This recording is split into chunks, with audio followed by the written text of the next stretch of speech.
Hi! నమస్తే. నేను మీ internet అక్కయ్యను. ఈరోజు నేషనల్ బుక్ ట్రస్ట్ ఇండియా వారు ప్రచురించిన 'ఆఖరి టికెట్' అనే పుస్తకం నుండి నేను ఈరోజు చెప్పబోతున్న కథ 'ఆకాశంలో గాలిపటం'. సయ్యద్ ఫలే అన్వరీ అనే పాకిస్తానీ రచయిత రాసిన కథ. ఆసియా మరియు పసిఫిక్ దేశాల యువత కోసం రూపొందించిన సమకాలిక సాహిత్య సంకలనమిది.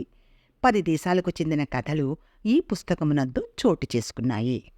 కుర్రవాడి యొక్క అందమైన ఊహా ప్రపంచంలోకి మనం తొంగి చూద్దామా? మెరుపు మెరిస్తే, వాన కురిస్తే, ఆకాశం హరివిల్లని విరిస్తే అవి మీకే అని ఆనందించే కోనల్లారా అని మహాకవి శ్రీశ్రీ పిల్లలనుద్దేశించి రాసిన కవితలో ఉన్నట్లు, పిల్లల ఊహాలోకంలో అద్భుతమైన రంగుల ప్రపంచం, తమకు ఏదీ అడ్డులేదని, తాము ఏదైనా చెయ్యగలమని ఊహలలో తేలిపోతూ ఉంటారు. అలా ఊహాలోకంలో తేలిపోయే కథే 'ఆకాశంలో గాలిపటం'. ఆవిడ పెట్టే పాతకాలపు చివాట్లకు నేనెప్పుడూ రహస్యంగా నవ్వుకునేవాణ్ణి. చాలా చివాట్లు విపరీతంగా తోచేవి. ఆవిడ పట్ల ఉండే గౌరవం వల్ల పైకి నవ్వేవాణ్ణి కాదు. ఆవిడికి నేనొక్కడే మనవణ్ణి. పైగా మా అమ్మా నాన్న పోయారు. అందుచేత నా మీద ఆవిడికి వల్లమాలిన అభిమానం. గాలిపటాలు ఎగురువేసేందుకు నేను మిట్ట మధ్యాహ్నం డాబా మీదకు వెళ్ళకూడదని ఆవిడ ఎప్పుడూ పోరుతూ ఉంటుంది. ఆ వేళప్పుడు మంత్రగత్తెలు ఒంటరిగా కనిపించిన పిల్లల్ని పట్టుకుని వాళ్ల పేగులు తిట్టాయని ఆవిడ చెబుతుంది. మిట్ట మధ్యాహ్నం సమయంలో ఈ మంత్రగత్తెలకు ఆకలి ఎక్కువట. పిల్లలు పచ్చికాలేయం చాలా ఇష్టమట. ఎన్నో ప్రశ్నలు అడగాలనుకున్నాను. కానీ చిల్లంగి గురించి నోరు మెదపకూడదు. ఈ దుష్టశక్తులు ఎక్కడో నక్కి ఉంటాయట. వాటి పేరు పలికితే చాలు ప్రత్యక్షమవుతాయట. గాలిపటాలు ఎగరవేయడమంటే నాకు చాలా ఇష్టం. అప్పుడు ఎక్కడలేని స్వేచ్ఛ నా సొంతమవుతుంది. చూపుడు వేలితో దారాన్ని కొంచెం లాగినా గాలిపటం నేను అనుకున్నట్లు కదిలితే నా మనసు సంతోషంతో నిండిపోతుంది. అలాగే అది నేను కోరుకున్న ప్రకారమే గిరికీలు కొడుతుంది, పెద్ద సున్నులు చుడుతుంది, హుందాగా పైకి ఎగురుతుంది, ఉన్నట్టుండి కిందకి దిగిపోతుంది. మా కుక్క నా మాట విన్నట్టే ఆకాశంలో గాలిపటం నా మాట వింటుంది. నేను గాలిపటం ఎగరవేసేటప్పుడు మా కుక్క టైగర్ ఎంతో ఆసక్తితో చూస్తుంది. మంత్రవిద్యల మీద, క్షుద్రతంత్రాల మీద ఎవ్వరికీ నమ్మకం ఉండదు. పోనీ నాయనమ్మను సంతోషపెడదామనుకున్నా.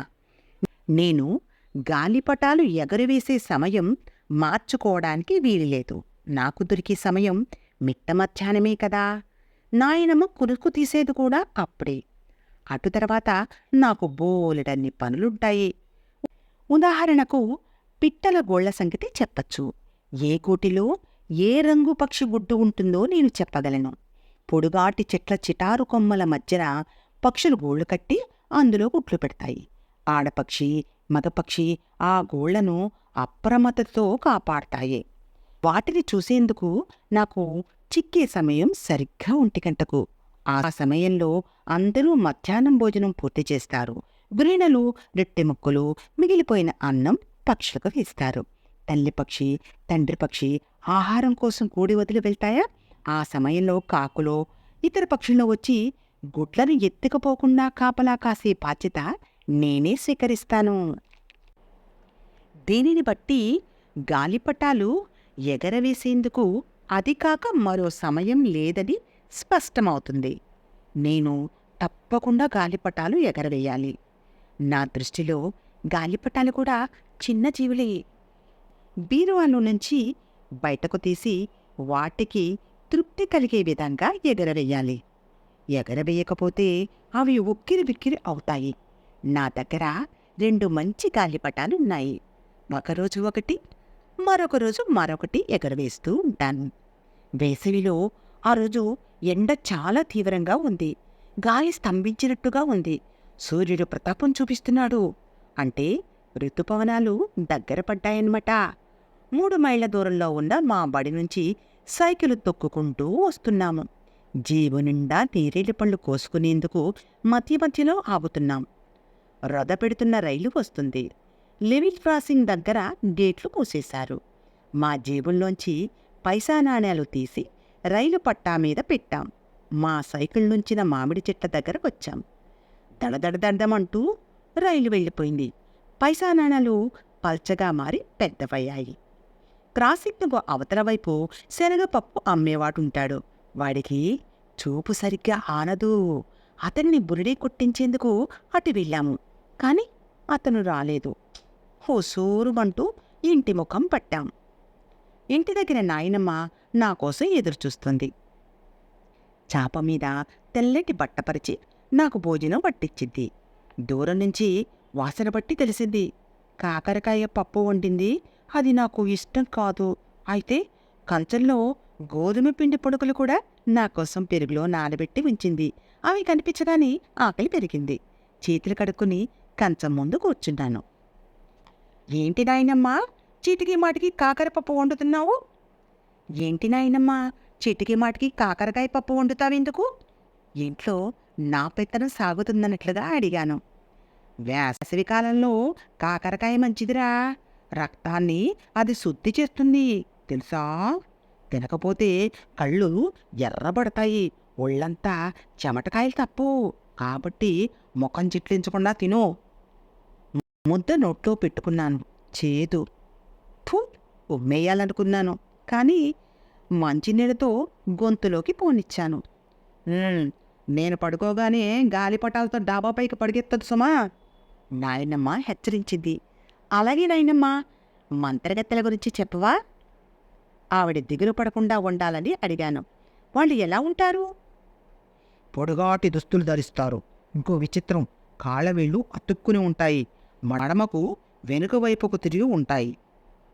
కాలేయం తిన్న తర్వాత ఆ పిల్లల శరీరాన్ని ఏం చేస్తాయి?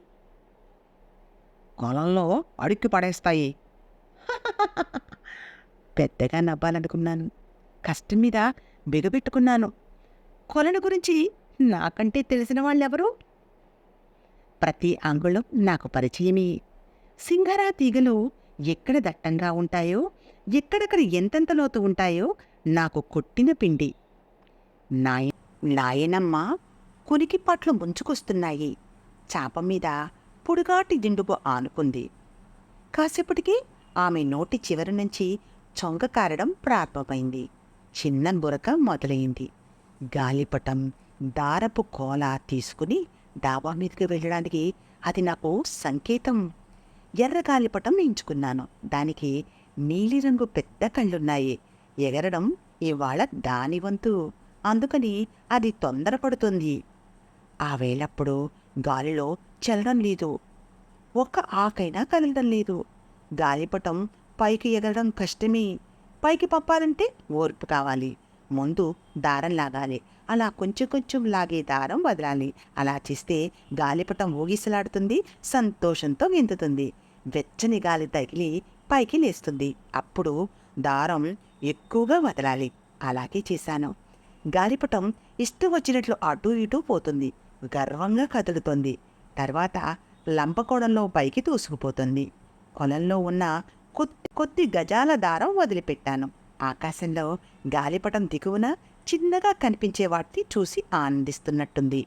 టైగర్ డాబా మీదకి వచ్చింది. టైగర్ నా దగ్గరుంటే మంత్రగత్తెలెవరూ నా చుట్టుపక్కలకు రాలేరని నాయనమ్మ అనుకున్నట్టుందేమో. అందుకే టైగర్ రావడానికి సమ్మతించింది. గాలిపటం అంత ఎత్తుగా ఉన్నప్పుడు దాన్ని చూస్తే నాకు అసూయ కలుగుతుంది. నేను గాలిపటంగా మారిపోవాలని నా కోరిక. పైనుంచి నా ఈ ప్రపంచాన్ని చూడాలని నాకెంతో అభిలాష. గాలిపట స్థానంలో నేనుండాలని నా మనసులో దాచుకున్న వాంఛ. అక్కడ గాలిపటం శరీరం సంతోషంతో ఉప్పొంగుతోంది. నా బొటనివేలు చూపుడి వేల మధ్య ఉన్న దారం ఈ సంతోషం గురించి నాకు చెప్పింది. దానితో నా అసూయ మరింత పెరిగింది. దారం మనసులోని మాట గాలిపటానికి చేరవేయాలని నా కోరిక. మా ఇరువురి మధ్య మాటలందించేది దారమే. దాని ద్వారా నేను గాలిపటం స్నేహితుల్లాగా మాట్లాడుకున్నాం. అటూ ఇటూ ఎగిరి అలసిపోయింది. అప్పుడు నా చూపుడు వేలు గిరగిరా తిప్పాను. సంతోషంతో గాలిపటం అకస్మాత్తుగా కిందకి దిగింది. తాను చెట్టును ఢీకొట్టినప్పుడు భయపడని సంగతి నాకు చెప్పింది. వెంటనే దారం గుంజాను. హుందాగా గాలిపటం పైకి దూసుకుపోయింది. ఓ గాలిపటమా, కాసేపు ఒకరి స్థానంలో ఒకరుందాం రా. కిందకొచ్చేయి, నా స్థానంలో నువ్వుండు, అలాగే నీ స్థానంలో నేనుంటాను. ఏం వినబడుతుందా? గట్టిగా అరిచాను. గాలిపటం స్థానాలు మార్చుకునేందుకు నా మాట విన్నట్టుంది. అంతే.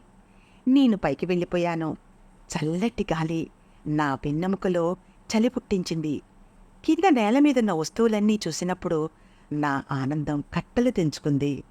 కాగితం మీద రేఖాగణితం బొమ్మ వేస్తే ఎలా ఉంటుందో అలా దృశ్యం అంతా చదునుగా కనిపించింది. పొలాలు చతురస్రాకారాలుగా, దీర్ఘ చతురస్రాకారాలుగా, ఆ ఇంటి పైకప్పు చిన్న బిందువులా ఉంది. టైగర్ కనిపించలేదు. చెట్లతోపు మా బడికి వెళ్లే సన్నటి రోడ్డు వెంబడి మెరిసే కొలను అద్భుతంగా ఉన్నాయి.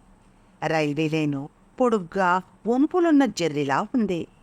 నా స్థానంలో డాబా మీదున్న గాలిపటం కుర్రాడు గాలిపటం ఎగరేయడంలో నాకంటే నేర్పరిలా ఉన్నాడు. ఎంత చాకచెక్కిందో దారం తిప్పుతున్నాడు. నెమ్మదిగా తెలివితేటలతో మణికట్టు తిప్పుతూ చూపుడు వేలు కదుపుతున్నాడు. నేను గాలిపటం స్థానంలో ఉండి పల్టీలు కొడుతున్నాను. హుందాగా పయనిస్తున్నాను. మొట్టమొదటిసారి నేను ఈ విస్తారమైన ప్రకృతి దృశ్యం చూస్తున్నాను. వంతెన, కాలువ దిశగా ఉన్న వాలు ప్రదేశం గమనించాను. ఏ వంతెన, కాలువ వల్ల కింద నుంచి నది పారేందుకు వీలుంటుంది. కొండ అంచులు దాటుకుంటూ వెళ్ళాను. చెట్లపైన తేలియాడుతున్నాను. ఒక్కసారి హఠాత్తుగా కిందకి ఉరకలెత్తవలసి వచ్చింది. అప్పుడు భయం వేసింది. కళ్ళు తిరిగినట్టనిపించింది. అయితే కింద ఉన్న గాలిపటం కుర్రాడు దారం నెమ్మదిగా గుంజడం వల్ల తిరిగి పైకి వెళ్ళగలిగాను. అలా పైకి లేస్తున్నప్పుడు ఒక దురదృష్ట సన్నివేశం చోటు చేసుకుంది. నాకు నిస్త్రాణం వచ్చింది. గాలికి ఎగిరిపోయే ఆకులా ఊగిపోయాను. కారణం నాకు తెలుసు. దారం కొనను కొలకు కట్టడం మరచిపోయాను. గాలిపటం కుర్రాడికి ఈ సంగతి తెలీదు. కొన జారిపోయే సమయంలో దారం జోరుగా వదులుతున్నాడు. అంతే, దారం ఓడిపోయింది. పట్టు కోల్పోయాడు. మా మధ్య మాటలు ఆగిపోయాయి. నేను నల్లతుమ్మ చెట్టు చివరి కొమ్మలపైన పడ్డాను. నా చర్మం బాగా వీసుకుపోయింది. వెన్ను బద్ద విరిగి దెబ్బతిన్నట్టుంది. అక్కడే వేలాడుతున్నాను. నరాల్లోకి పదునైన ముళ్ళు గుచ్చుకున్నట్టు తెలుస్తోంది. నన్ను ఎవరో లాగినట్లు అనిపించి స్పృహ తప్పిపోయాను. ఎప్పుడు దిగానో తెలీదు. తెలుసుకునేటప్పటికీ నా నోట్లో మందు వేసిన వాసన వచ్చింది. నా కాలికి ప్లాస్టర్లు వేసి ఏటవాలుగా పెట్టి పించారు. ఒక మంచి నర్సు చిరునవ్వుతో నా చెవిలో, నీకేం భయం లేదు, నీకేం కాలేదు, కాలిపిక్క ఎముకు కొంచెం చిట్లింది అంతే, తాగేందుకు ఏదైనా తీసుకొస్తాను అని చెప్పింది. గంజిపెట్టిన పట్టను చక్కగా టోపీలా ఆవిడ తలపైన అమర్చుకుంది. అది చూశాక నాకు మరింత ధైర్యం వచ్చింది. ఏ మంత్రగత్తి మొహమో చూడవలసి వచ్చిన స్థితి పట్టనందుకు సంతోషించాను. ఆవిడ యాప్రాన్ పట్టుకుని నాకేమైందని అడిగాను. ఎండలో వడదెబ్బ తగిలింది. డాబా మీద నుండి కింద పడ్డావు. బాగా దెబ్బలు తగిలాయి. ఏం గాబరా పడవద్దులే, త్వరలోనే నయమవుతాయి. కానీ ఒక్క సంగతి గుర్తుపెట్టుకో, డాబాపైకి వెళ్ళి ఇంకెప్పుడు గాలిపటాలను ఎగరవేయద్దు, సరేనా? సరే అని నాకు మాటివ్వు. ఆకాశంలో గాలిపటం కథ బాగుంది కదా. మీరు కూడా ఆ చిన్నారిలాగే ఊహాప్రపంచంలోకి వెళ్ళి మీ మనసుకు కావలసిన ఆనందాన్ని అనుభవించండి.